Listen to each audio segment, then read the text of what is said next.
काय डायलॉग झाला होता, काय भावना आहेत?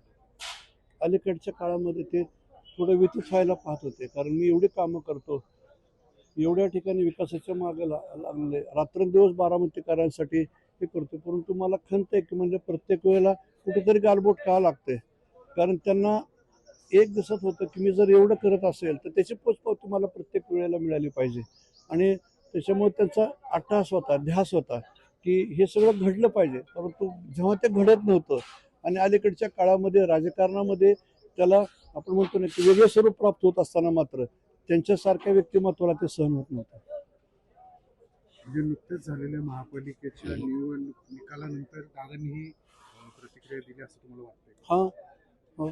महापालिकेच्या असू द्यात, नगरपालिकेच्या असू द्यात, अनेक ठिकाणच्या असू द्यात, त्याच्यामध्ये जर ते म्हणायचे की मी एवढं कष्ट करतोय, प्रामाणिकपणे मांडतोय, समोर विकास दिसतोय, मी अगोदर जे केलंय ते लोकांसमोर आहे आणि निर्णय परत असं दिसत असताना मात्र वेगळा निर्णय हातामध्ये येतोय, याची नेमकी कारणं काय? तर ह्याचं म्हणजे आत्मपरीक्षण मलाच करायची आता वेळ आली. उद्विग्न झाले होते अनेक वेळेला. सर, तुम्ही काही वेळा